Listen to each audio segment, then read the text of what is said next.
Hey everybody, welcome back to the Frugal Filmmaker Q&A Wednesday edition.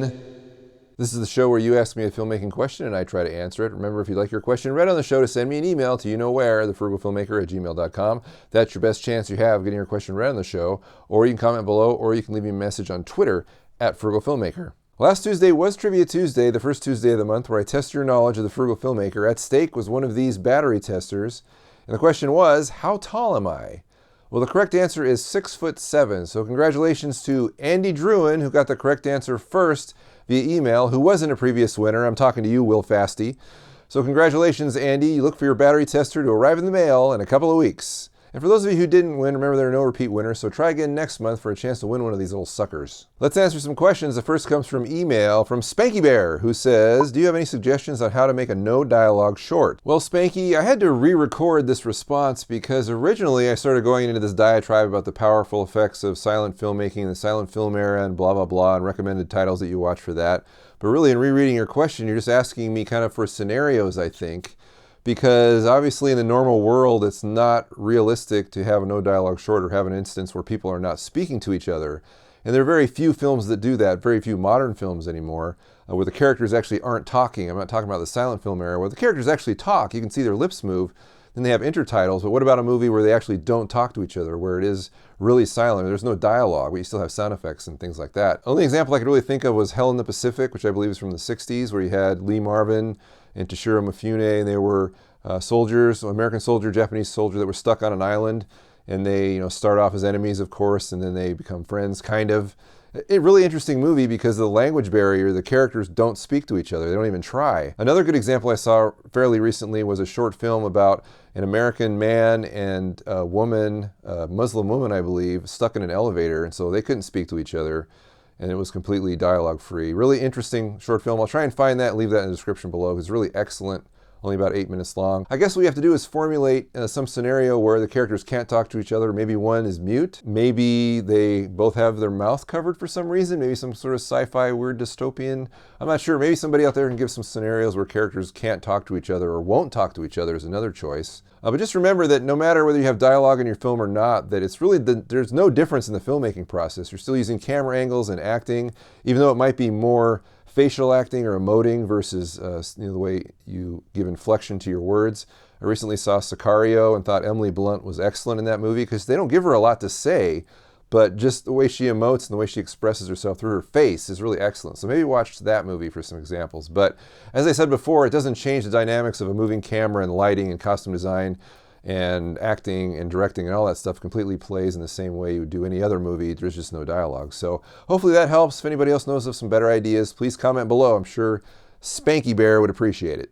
Up next we have Colm O'Gara, who writes, when using a recorder like the Zoom, what is the best way to keep it all together with the camera? Now Colm is recording double system sound or sound separate from picture because he doesn't have a mic input on his camera. So he wants to know how he can hold his recorder and his camera at the same time or put them together somehow so that he's not hamstrung by all the different things he has to hold.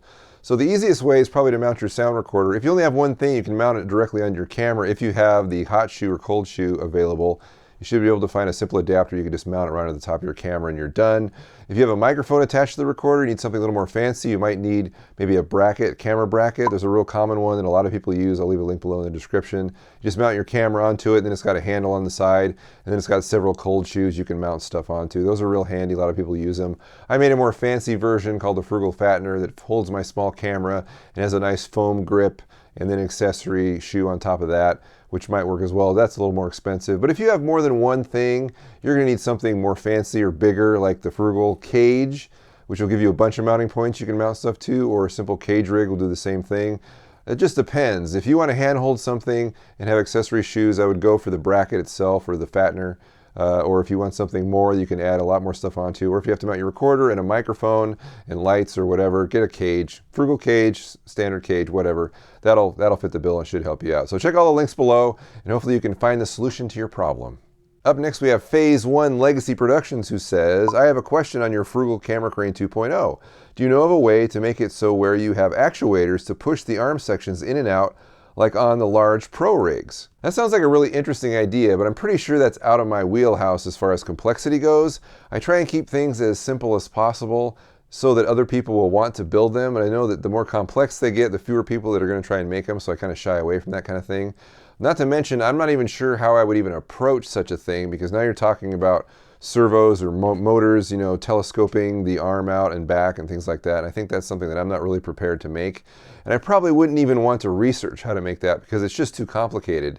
There's too many moving parts, it's too expensive.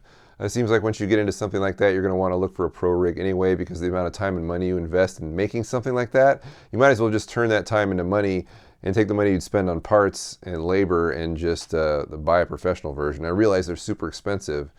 Or you might figure out a way to not use the telescoping feature and actuators and get the same shot. Maybe you can have something like a dolly or a slider that maybe goes up on a crane and you control it remotely. I don't know. Something else where you wouldn't have to go that super expensive route that would get you the same result might be something to look into. I'm not exactly sure how to do it right now. Maybe somebody has a better idea, they could comment below in the description. But that's what I would look at. The actuator idea just seems way too expensive and way too big for somebody like me to try to attempt. Up next we have YouTube comments, and the first one's from Anthony DeCure. Hopefully I'm not butchering that, sorry Anthony, who says, how about a 360 shot outside? Now Anthony's curious about my surroundings here in Alaska, and even though a 360 really isn't practical because I'd have to get on my roof, which I can't do without fear of dying, and if I just go out the door, at my front door, and do a 360, there are too many buildings in the way to really see anything. So how about this? Here are some shots from outside of my windows upstairs that might give you a better view.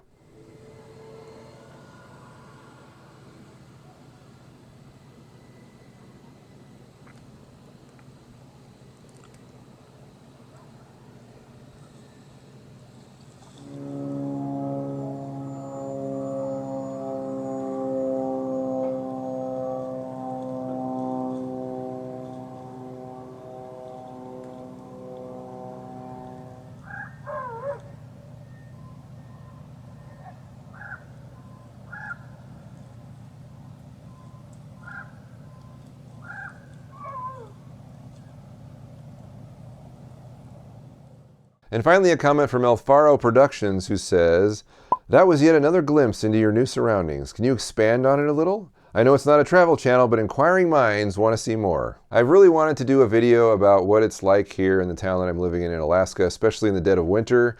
I just haven't been able to so far because of time restraints, the job I'm working at, and just the fact that it's freaking freezing sometimes and I don't like to be out in the cold for extended periods. I'm still working on adapting like my camera gear and stuff so that I can go out into the elements and shoot stuff.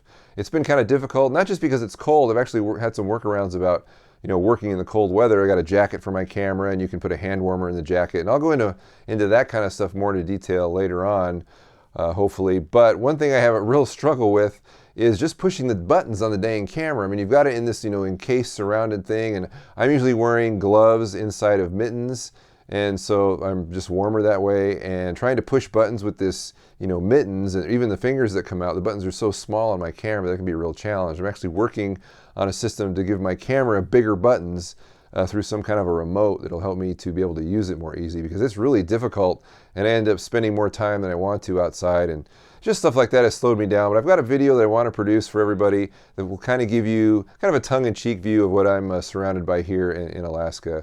And there's a lot of cool stuff here, admittedly, but I want to just do a video that will not only show what's available here for me as a filmmaker, but also, throw a lot of in-jokes in there and allude to some other films that were shot in winter surroundings that hopefully will be kind of fun. So hopefully that video will come sooner rather than later, and I'll finally give you a glimpse into the world that I'm living in currently.